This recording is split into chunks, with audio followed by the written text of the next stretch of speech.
good last few episodes talking about different strategies and different things for ESOPs of various maturities to consider. And today we're going to be focused on growth strategies for mature ESOPs.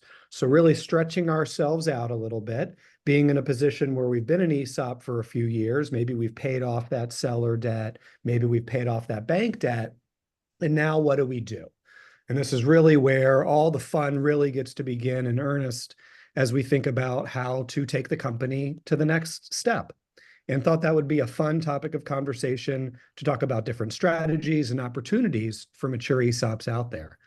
I'm harnessed by a few friends that you've probably seen before: Kirsty Corey, trustee; Brian Mag, valuation specialist, and we might have one or two other folks join us as we move forward in the process. We'll also call out that this month is Employee Ownership Month, which is kind of cool. And I think it's a good opportunity for us to reflect on the power of what an employee ownership culture can bring. And you're going to hear about some of that as we get into the discussion about truly how powerful that ESOP culture is going down the road, not only being a tax-free entity, but also having the culture, having the communication, having such a robust legacy in place brings a lot of opportunities down the road. And hi, Christy. Christy Hi. joined us. She is, as you may have seen her in past episodes, an attorney with Levenfeld Perlstein. And so really excited to talk about different growth strategies. We're going to talk about reinvestment. We're going to talk about strategic acquisitions. We're going to talk about talent investment. We're going to maybe hit on cash accumulation and managing cash accumulation and its impacts to valuation. And maybe talking a little bit about communication and culture in an established ESOP, one that's been around for a while versus a new ESOP. So those are some of the high-level strategies and topics we're going to hit today. And I thought a good place to start would be to turn it over to Brian to really lead discussion on general reinvesting in the business and how folks tend to think about, once that debt's paid off, I want to grow, and what are some ways to go about doing that. Brian, happy to turn it over to you to begin the conversation. Absolutely. Thank you, Josh, and thanks for everyone, the panelists here and everyone joining us. Yeah, it's definitely an exciting time for the ESOP companies when you get to that point where you have repaid the debt and starting to accumulate cash. But it also, with that, comes some added, some added responsibilities. So I'm not going to get into valuation specifics here today in great detail, but to kind of set the table, when we're looking at what to do with that cash, what companies do with that cash. From just a general corporate finance standpoint, they're looking at different reinvestment opportunities and how to keep the company, of course, growing and get what we call a required rate of return for a privately held business. And so, ESOP companies, privately held companies, just like any asset, there's some expectation of a return. Typically, the higher the risk, the higher the return. If you're going to invest in a CD or a long-term treasury bond, you may be looking at, in this market when the rates are a little bit higher, 4 or 5%. If you're to invest in a privately held business, sometimes those rates are in the 20% range. And so what that means is for our ESOP clients, as they start to mature, pay down debt, rebuild that cash back up, is there are decision points that need to be made on what do we do with this cash in order to keep the returns coming to our investors. So, there's some basically, board responsibilities to, maximize share value. Of course, there's, the trustee is always making sure that the company is doing the best to get the return for the ESOP participants. And so with that comes a lot of different options, and we'll talk through different things that we see in reality out there. But it all comes down to continuing to reinvest in the business in order to achieve those types of returns that investors require. And so the last thing I'll say on just the specifics there in valuation is, when you're looking at these investment opportunities for most ESOP companies we work with, it is looking at somewhere in that 15 to 20% rate of return. And that's really because of how all of your companies are going to be valued. If you look in your valuation report, you're going to see in the income approach under a section that's going to be cost of capital, weighted average cost of capital, equity discount rate. You'll see how your valuation company looks at the required rate of return for your business. And it's built up. It's called a build-up method, and it's by adding these additional returns on top of each other for each different risk profile. So that's where we kind of start with, a 5% risk-free rate of return. That's about where the treasuries are. 20-year treasuries right now are about 4.5%. So that's saying if you invested your money 20 long-term in a U.S. bond, you would expect a 4.5% return. Now, on top of that, if you would invest in large publicly traded companies, you might expect another 4 or 5%. Small publicly traded, same thing, another 4 or 5. And then most of our ESOP companies have some additional what we call company-specific risk. Maybe they're smaller than public companies, which most are, and that's where you end up somewhere in that 15 to 20% type rate of return. And so the whole reason I say that is because when you get companies that start stockpiling cash, we understand why a lot of companies do that from a risk mitigation standpoint, or to plan ahead for a repurchase obligation, those types of things. But if it goes on too long and that money isn't reinvested, let's say you're only earning 3-4% in money market funds, then you're actually negatively impacting value long term. And so, from a corporate finance standpoint, and when the trustees are looking at things, there are, some expectations that cash is being put to good use. And so typically where you're going to see that is there's a lot of internal, of course, investments that we can talk through, and then external, which will focus more on being acquisitions. Internally, what we typically see is companies are as they go through their strategic planning things, is putting a list together of what are our wants. All right, so it may be an internal investment in a new CRM or ERP system to manage projects or relationships internally more effectively. As everyone's aware, those are costly, time-consuming, big investments, but once those are implemented, we've seen a lot of success as clients continue to elevate their sophistication and technology that they rely on. So you look at some internal investments from that standpoint, and I would say we've seen quite a bit of that with our client base in the last couple of years, where they have matured, they've grown, they've had maybe a system historically that has been an in-house system that's worked fine. But when they have some extra cash, maybe they haven't been in that position before, now they have some extra cash, they start to really looking at pulling the trigger on some of these more expensive systems. So you got the internal investment there, internal investment into equipment, and that's really where on equipment purchases, a lot of the clients are really looking at it, from a corporate finance standpoint of what type of return would we expect or need if we're going to out and buy a piece of equipment. And so that's really where we tell companies we're working with, just keep an eye on that required rate of return. We call it a hurdle rate in your valuation. Again, maybe in that 15-20% return range. Make sure that your purchases are able to return or projected to return somewhere in that range. Now, it gets a little bit different when you're bringing in debt and things like that. But if you're using cash from the balance sheet because you stored that up, again, you're going to want a good return on that. And so really what you like to see is, of course, this is behind the scenes. It's not stuff that we're working on directly with the company from a valuation standpoint, but CFOs are looking at if this is a $1 million, paint line or new piece of equipment, what do we think that's going to return to us? And if they're saying that we think we're going to get a 5% return on this, then those are investments that probably are not worth that risk. So it's equipment investments, and then the other things we're looking at a little bit outside of just the company, but still internal kind of company specific would be geographic expansion. So we're not talking acquisitions yet. We'll save that for later. But geographic expansion is: do we invest in a new office? Do we invest in a new product? Those types of things. All of those are still, have required rates of returns, and you really need to make sure that that's, again, a good double-digit type of return in order to keep the ESOP growing. Every one of those decisions is, it's different risk associated with each, and therefore different levels of return. But of course, it's an important analysis to run to make sure you're comfortable there.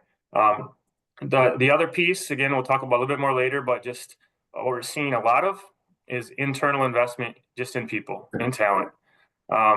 It's a lot more expensive to bring people in than to retain, as we all know. And so there's a lot of companies that are either adding to a bonus plan or designing some additional incentive plans in order to retain their talent, or increase training programs, opportunities like that.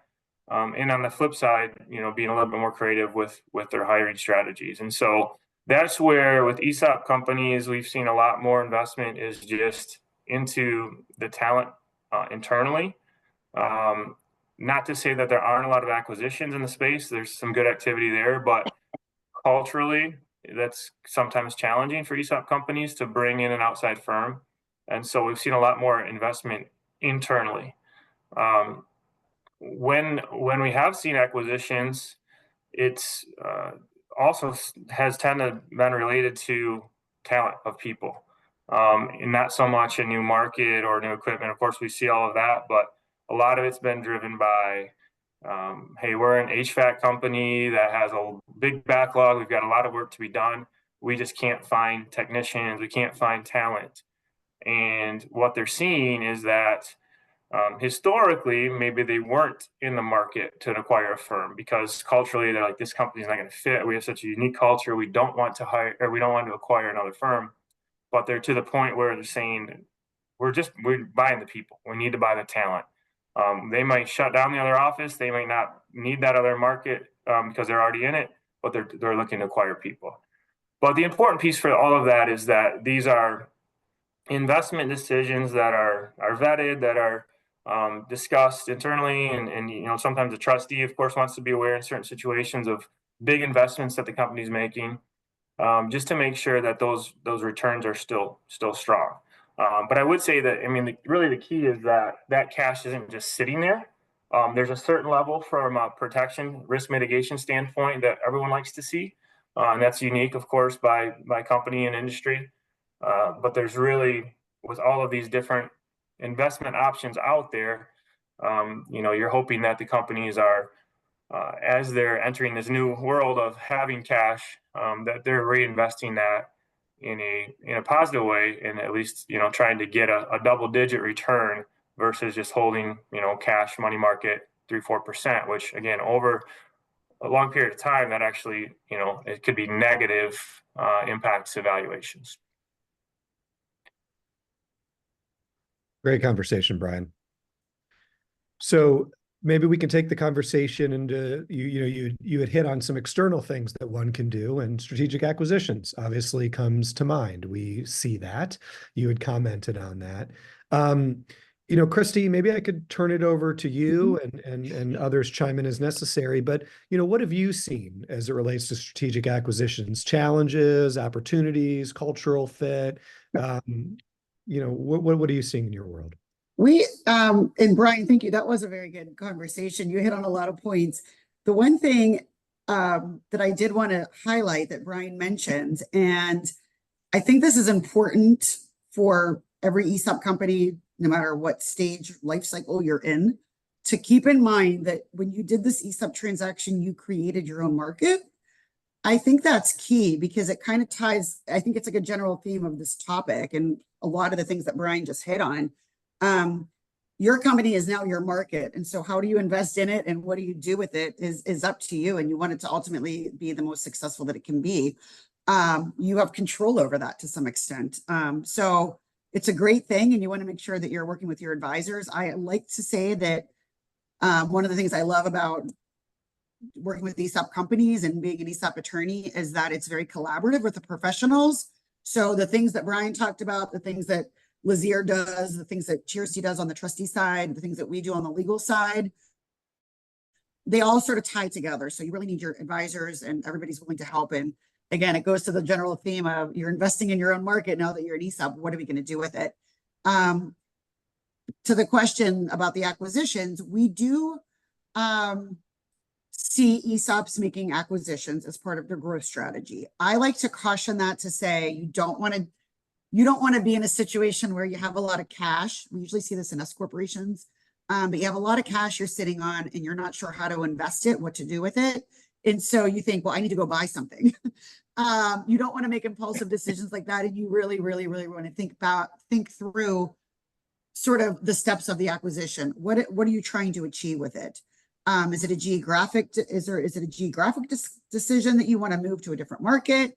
To Brian's point, is it people? Is there some company that has a small number of people in it that would be a great value add to your business? Is that why you want to do the acquisition?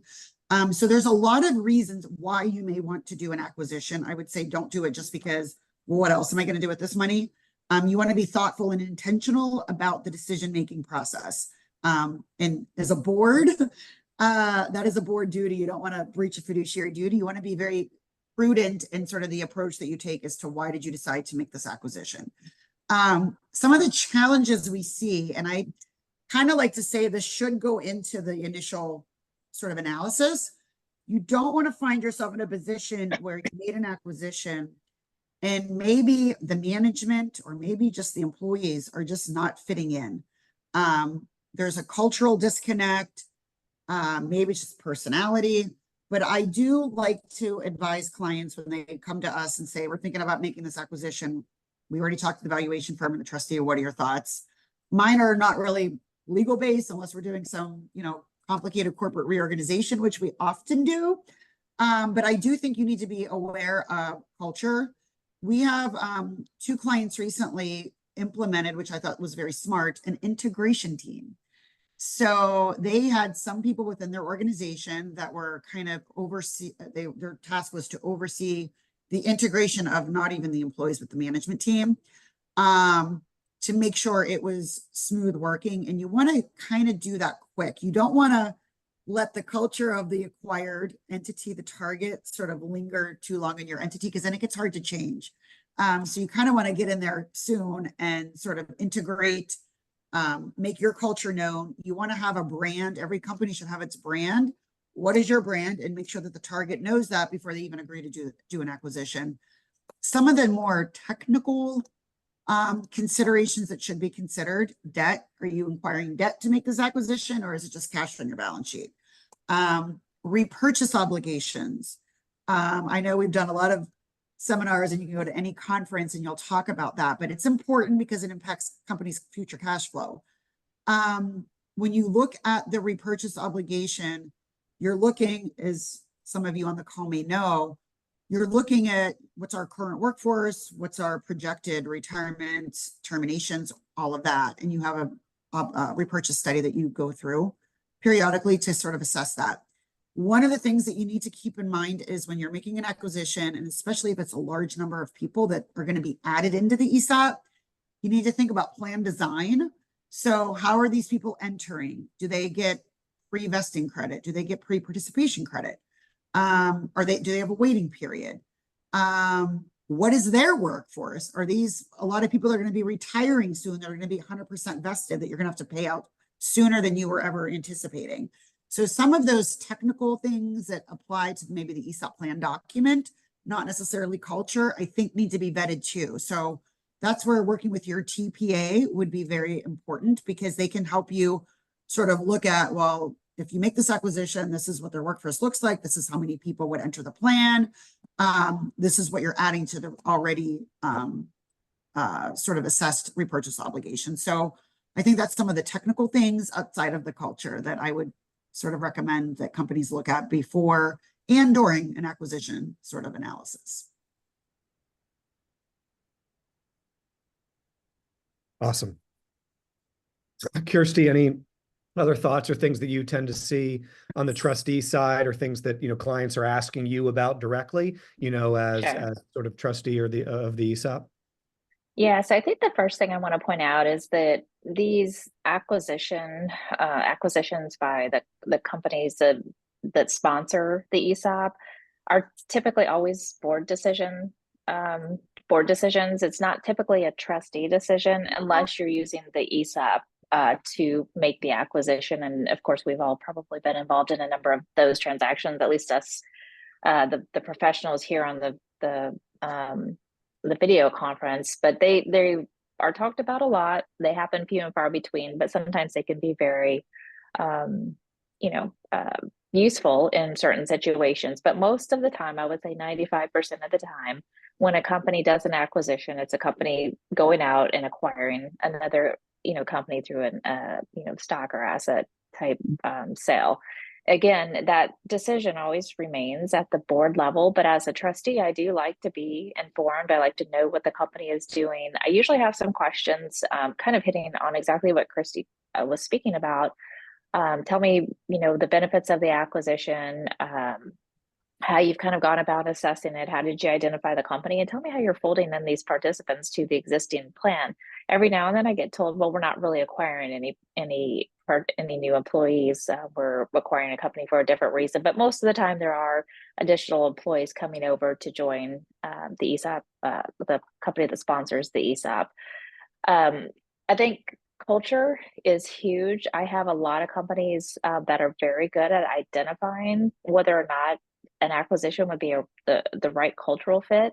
Some companies identify great opportunities for acquisition, but they run down the path to get to kind of the goal line and back out because of a cultural issue. Everything else might check out, but because it's not a cultural fit, they will put the brakes on at the absolute last minute if they haven't determined earlier in the process that culturally there's not a fit. I think culture goes both ways as well. I think you have to look at the existing ESOP company. I know a lot of participants, and I've had calls before from existing participants in the ESOP that say, "Hey, we've done this acquisition. Now all of these participants are coming in the ESOP, and they're going to, share in that pie that was ours." So why does that make sense? We don't want to share with these people that our company is acquiring. And so typically our companies will do education meetings for not only the acquiring company, but also their own company, just to explain the point of the acquisition is hopefully that piece of pie gets bigger and it becomes valuable, more valuable than it was in the first place. And so I think it's important to also look at culture fits from that aspect as well. So every now and then I do get involved as a trustee, actually hire my financial advisor, to kind of weigh in on some of the financial aspects of the acquisition, even if it's not the ESOP that's making the acquisition, if it's the company making the company that sponsors the ESOP making the acquisition of another company. Again, I will reiterate that always remains a board decision, but sometimes those acquisitions can be rather large. Our sponsor company could be taking on a lot of debt. There could be, additional risk to, our ESOP participants if, for instance, that acquisition doesn't work out. So I've had a couple situations where the company that I work with has actually acquired a company the same size or larger as them. I hire my financial and legal advisor to come in. We do our diligence. We kind of kick the tires, look at the numbers. In certain instances, I've actually had my financial advisor render a fairness opinion. And we generally only do that in a very small amount of cases where the acquisition is relatively large. And I'm going to say over 30, 40, 50% of the subject company. Even if I came back and I told the board, hey, I don't know if this is a good idea. Now, granted, we would have a lot of conversation leading up to that point. It still, again, remains a board decision whether or not to move forward with that acquisition. So I like to say what the process I go through, and most of the time it's very supportive of what the company is doing. is almost like an additional insurance policy that if the acquisition for whatever reason maybe didn't go as planned, at least a number of folks had their eyes on the dynamics of the acquisition to say, hey, at the time it seemed to check out. So from the ESOPs standpoint, I think it is important when you do a relatively large acquisition to certainly, involve the trustee a little bit more. What I would say, even for small acquisitions, is just let the trustee know what's going on. Generally, I ask a few questions, and it stops at that. I'm satisfied with the answers I get, and wish the client good luck with the acquisition. Let me know if there's anything I can do to help. So, again, acquisitions can range, and from size from very, very small to very, very large, and everything in between. And it's usually those very large ones where we put an extra set of eyes on them. One thing, just to, because Kirsty hit on this, and it is important, it is a board decision. We, in some of the larger deals, the board actually can go get its own opinion about the steps that they undertook and the decision process that they made as to why this acquisition worked. So the board in some of these larger deals, it's not uncommon for them to protect themselves, to say, I want my trustees involved, they have a fair opinion, I want the same sort of protection, and I want an opinion on this. So we see that as well in the large opinions too, or in the large deal, sorry, with opinions. Christy. Yeah, that's exactly what you're seeing in the public markets. Is any acquisition out there, you're going to have a fairness opinion on both sides of the table. Yep. In this scenario, like Kirsty said, it's rare that there's a full-blown opinion from a valuation firm on an ESOP deal, unless it is significant size. But we do get involved. Basically, you're trying to make the decision: these are technical evaluations of accretive, like adding value, do we think, or dilutive to our participants or to the value over time? And so where it comes in is just looking, again, kind of goes back to those required rates of return, or maybe how your business is valued, and say, after this acquisition, are we confident? Of course, nothing's guaranteed, but are we comfortable based on the analysis that this is not going to dilute the value to our existing ESOP participants? And so, again, it kind of points back to a couple things. Each company's got a different required rate of return. Each company's got a different multiple they're valued at, what they're important to keep in mind. And so we have had situations in the past where a company might, let's say they're valued at 5 times EBITDA, and the market is really hot in their space, and there's been a lot of acquisitions at 6, 7 times, and they feel that they're out of that market, meaning they can't make an acquisition because of the pricing differential between their company and the market. Some of that may be true, but there's also there's still options there. And the reason why a lot of the companies that they would see being sold at higher multiples than maybe the ESOP valuation itself is because the fair market value standard, which doesn't include these synergistic premiums that are typically paid in the market for other transactions. But it isn't to say that an ESOP can't pay that higher multiple. They can pay the higher multiple if the synergies are there. So, for example, if the company is that you're looking at acquire is $1 million in EBITDA, but if your firm acquires them and then can, they don't need 2 IT directors, 2 HR directors, 2 CFOs, and can turn that, consolidate and turn that EBITDA from $1 million to $1.2 million, $1.3 million. Well, that premium, that 20-30% premium, it's an option to pay that level. You could pay another turn in EBITDA or more from your current valuation, as long as those synergies and that return is there.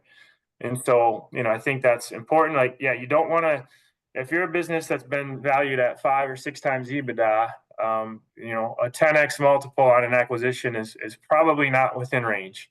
But there is an opportunity still, if it's the right fit, to pay above that. And we don't, people don't need to feel limited, by that multiple, but still be aware of it. And it's the same thing, the multiples are really just inverses of, rates of return, and saying, all right, what type of return do we need on this investment? If your ESOP is expected to return 15-20% a year, and you're looking at an acquisition that you don't really think's going to get double digits, then it's probably not the right fit. And so those are the financial aspects that we would get involved in.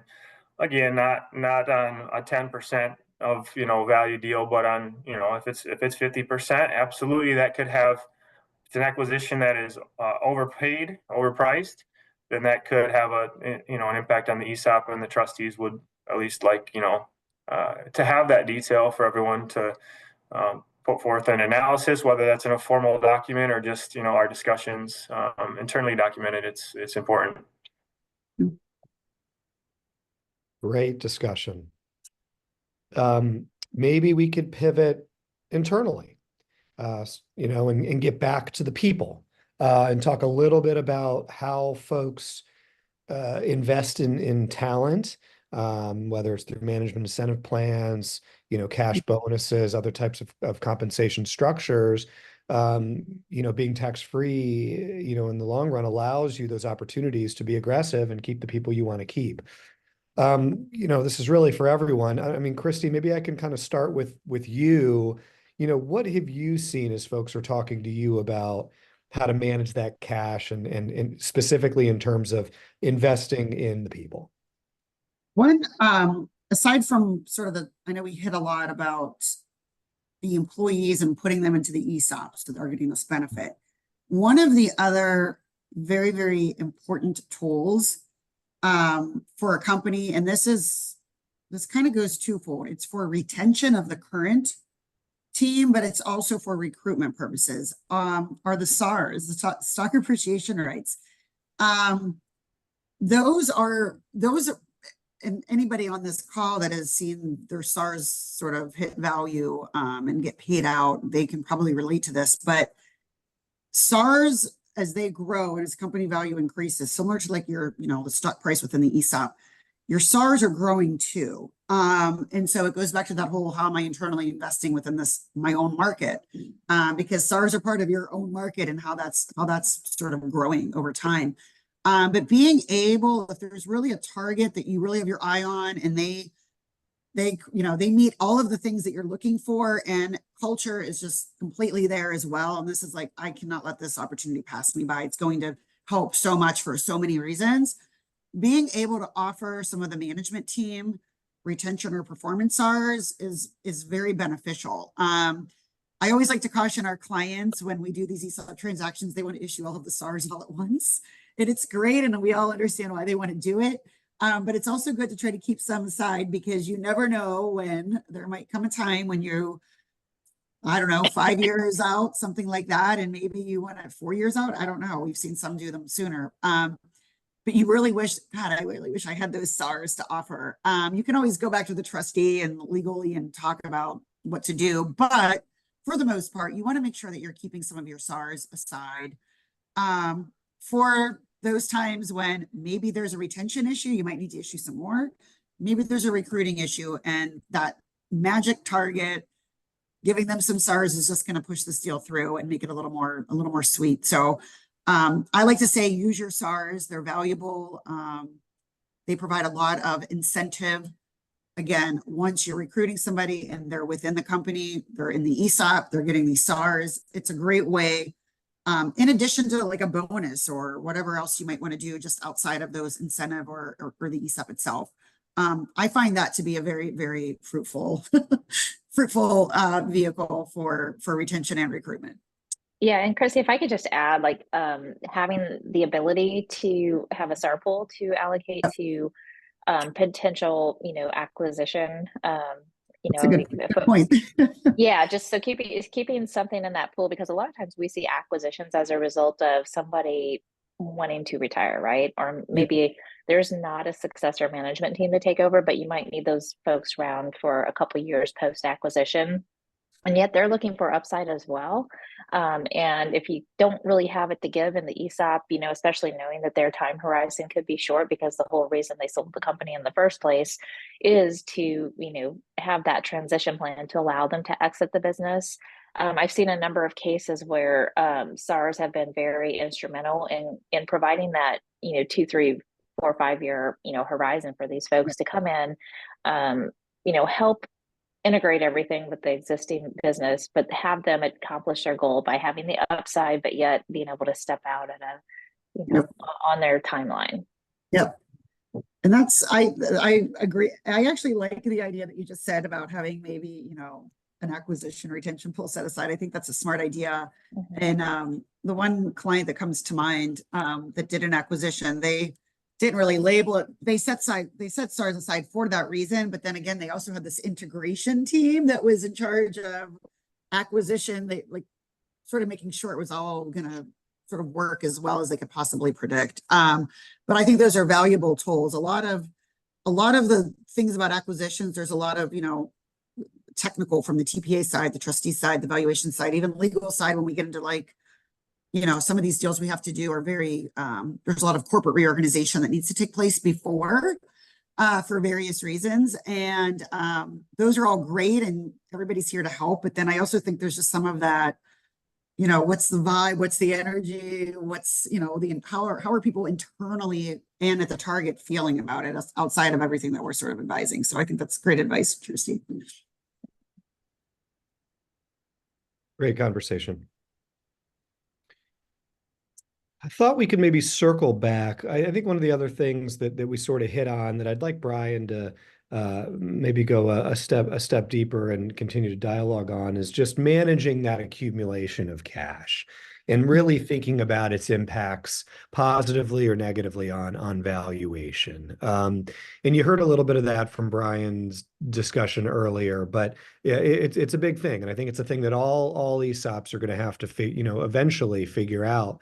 You know, not only how to accumulate cash or what the best purpose is, but where. You know, do I accumulate that cash on balance sheet? Do I accumulate the cash in the trust or some other type of vehicle? You know, Brian, what do you see a lot of? What sort of best practice, if there is one?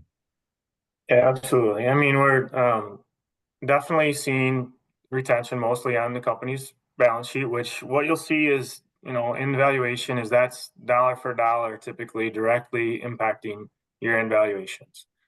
And there are situations where there could have been, you know, definitely in non 100% ESOPs where you've got the distributions flowing out and more cash is being shifted to the trust. But most of our 100% mature ESOPs, you know, the cash is hanging on the balance sheet.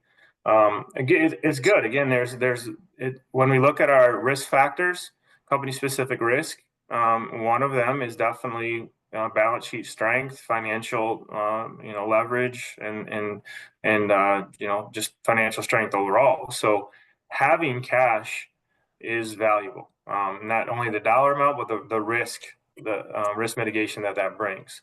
The challenge again is if it doesn't hurt your value day one if it's sitting there. But if we held that same level of cash for the next 3 years in the business and did nothing with it, then you're missing 3 years forward. There's definitely a negative impact to where that stock value could be. Because again, if you're investing, you know, money market or other low risk, or really if you're holding cash, you want at low risk areas, you're not getting those types of returns. You're probably missing 10-15% returns that the ESOP company would ideally be generating if it's sitting there in cash. So there's positives, of course, to cash. It's not to say don't have cash, but long-term retention of cash when there should be opportunities out there to put it to use can be detrimental. But yeah, it's typically money market funds or you know, low risk profile funds on the company's balance sheet is where we're seeing it. You know, most of our clients have some seasonality to the business. There's wild swings in businesses based on, you know, working capital levels and needs. That's another reason why you will see at a point in time some elevated levels of cash.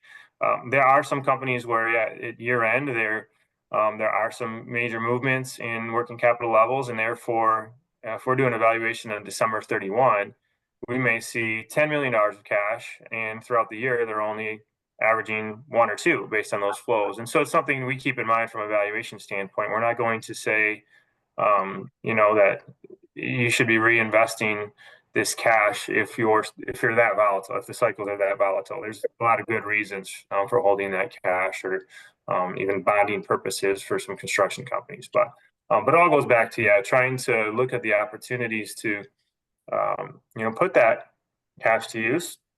A couple things we didn't talk about just on the early intro that we're seeing companies look at is investing if they're leasing the real estate from related parties. Sometimes we're seeing the opportunity to acquire that real estate.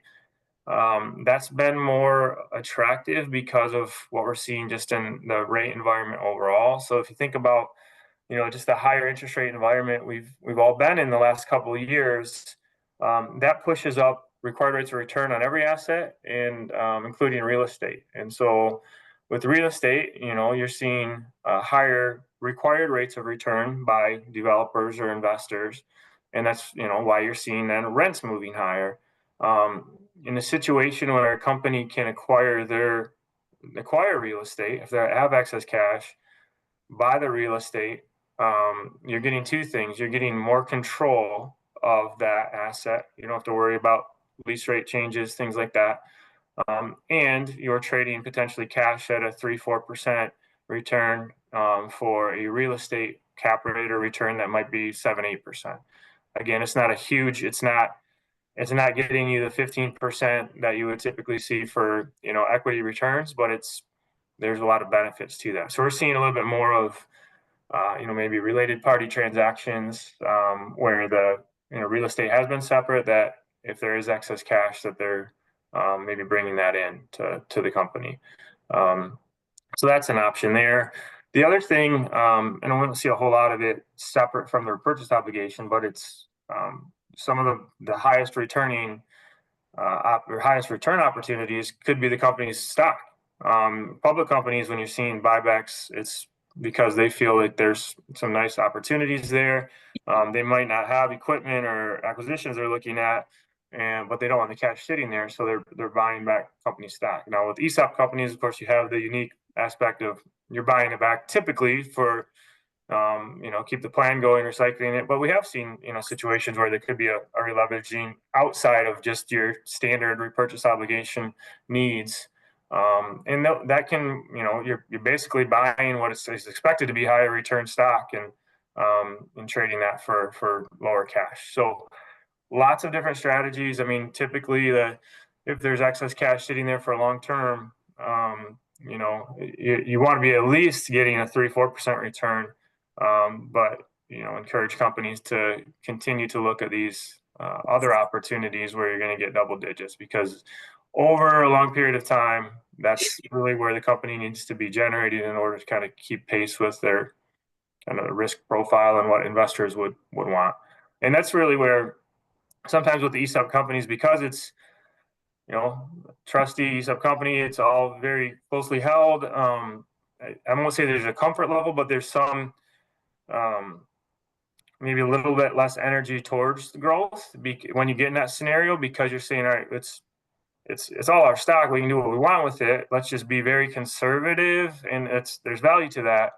But you don't want to look back and over a 10-year period and say, okay, the S&P 500 generated 20% returns and our ESOP generated 10, and it's typically not just because of cash treatment, but if we haven't reinvested in our business, and if we don't target those market growth levels or return rates, then you can fall behind. Well said. Other common color commentary, Kirsty and Christy. I mean, one of the things that I was thinking a little bit about as well was just general culture and fit. And I think it bled into a lot of what we talked about. You're not going to make those strategic acquisitions unless it's a good fit culturally. You're not going to be putting those SARs in place or be thinking about other opportunities unless it's a good fit. And I know culture changes, right? Particularly an ESOP that's been around for 1 year is different than an ESOP that's been around for 15 years. And you got new folks coming in, mixing in with folks who have been getting ESOP shares for 10 or 15 years, and sort of how to think about the culture and the communication, which is a whole nother aspect. Communication in a mature ESOP, much different than a communication as you're kind of rolling out and beginning education. So I know that was one of the other items that we as panelists were dialoguing on, thinking about whether that should get some airplay here. But yeah, I think it's good to mention. I always, I think whenever you do the transaction, it's a new ESOP. And there's always that sort of period of time where the owners and management and even us professionals were like, we got to rule this out. You do the employee rollout meeting. And there's different, I mean, I think Lazier does it, Principal does it, where somebody will come in and talk about, you know, ESOP communication type topics. And those are great at the outset and they have a value, but I like to always say, think about the people that were sitting in that room. They may not be here in year 6, and there's new faces in year 6 or whatever year it might be. So one of the things I like to advise, if I get asked the question from a client that's a, you know, not a brand new ESOP, but maybe 5 years or older, is remember the excitement when you did the deal and you had people come in and talk about it. Maybe do that again, because it's not a bad idea. And there's a lot of professionals, like I said, Lazier, Principal, there's companies that's what they do. But there's a lot of avenues for somebody to, within an organization, to look out outside of their company to say, can you come in and help me revamp the ESOP? We did the employee rollout meeting 5 years ago. That was 5 years ago. What do I do now? So I like to say, think of your ESOP communications as not just, we did the transaction and that's what we did, and now we're done. It should be something that I think is kind of a continuous type thing, not every year necessarily, but when a company feels that maybe the ESOP is, people don't feel as excited about it, we have a lot of new faces, whether it was from new hires or just acquisitions,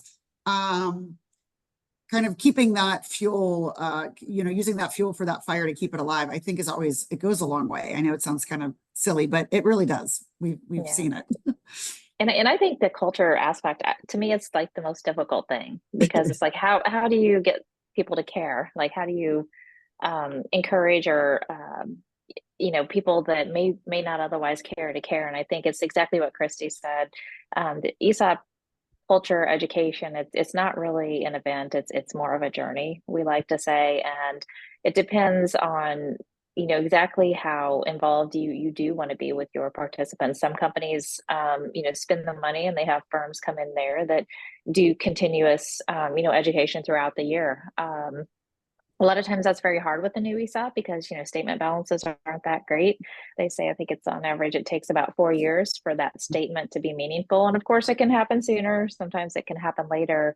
But this month, October's, you know, ESOP month. So there are a lot of companies out there doing some really cool celebrations just to celebrate the ESOP and keep it on the forefront with their participants. And so I like to encourage you know, my clients, just talk to me. I can give you ideas of what other clients do that tend to work well. I can even put you in contact with them. Go to conferences, meet other ESOP companies. I have a colleague, and she's I call her one of our communication experts, and she always gives this example of, you know, take, you know, kids growing up in a household and your brother throws a rock at his bedroom window and breaks it. Like, is that really your problem?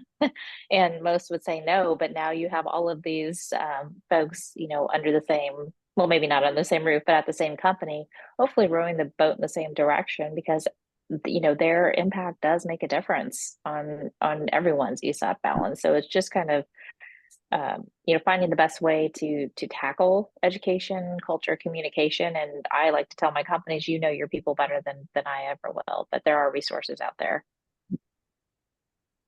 Very well said. Yeah, it's all going back to the reinvestment, right? I mean, hiring somebody to do that to help believe it or not, it is reinvesting within the organization. So it's not a waste. And that's where I think a lot of that internal stuff, when you think about, if I'm a CFO, I'm thinking equipment, new geography, new IT system, those types of things that you can quantify, because the board's going to say, what return did we get on this $1 million, right? But there are a lot of internal investments that may be way more valuable. A new hire, a new, you know, a new department or a new lead of a department or things like that, that not as easy to quantify, but could bring, you know, significant value. And I do think that's where we are seeing, because of the talent shortage or just the challenge of retaining, that companies are turning a little bit more internal in their investments versus this, hey, we've got money, we need to buy another company. And I think that's a good trend, as you're seeing that internal focus and investment. Yeah, Brian, I think that's a good point. I mean, I'm seeing something a little unprecedented, and I don't know about the rest of you, but I've been in the ESOP trustee space for over 27 years now, and it's just kind of unheard of to involve the union. If you have union employees in the ESOP, I've been seeing that more recently, just because the challenges with finding and retaining talent. And I think some companies are looking at that as a way to get some loyalty out of their union folks, and hopefully encourage them to wake up in the morning and want to come work for the ESOP company versus maybe a company that doesn't offer them participation in an ESOP. Now, of course, there are a lot of hoops you have to jump through to make sure that makes sense for your company if you do use a union workforce. But it's just, I think it's just a sign of the times that it's hard to find talent. So our companies are doing things that I've not been used to. Yep. Actually started to see a lot of that as well, Kirsty. So it's really interesting, just the reasons why and how, and that's one of the reasons why I love ESOPs is because they're so flexible. It can solve a lot of, not problems, but it can candidly create a lot of opportunity is probably a better way to say it, because there's a lot of different ways to do it in terms of, and the union's just one. I know I created an ESOP a couple of years ago that invited 12 of the unions into the ESOP because they wanted to keep talent, and they wanted the people, when they're down there at the union halls, talking about how they want to stay on with this company because they get that extra perk, and it was meaningful. So it's interesting. Yep. Questions from participants or others, things that we didn't hit that you'd like to hear more about?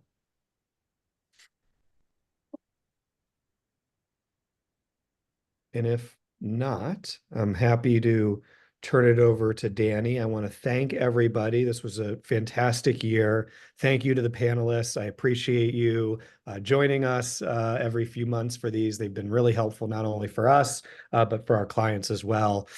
So thank you for sharing your experiences and your stories, and I look forward to continuing the process next year. Yes, thanks, Josh. And just to echo what you said to our panelists, thank you guys so much. For our audience there, we will be sharing a replay of this recording with our entire established ESOP cohort. So if you have colleagues you want to share this with, give us 2 shakes and we'll have that recording to you. Thanks, everybody. Bye. Thank you very much. Thank you.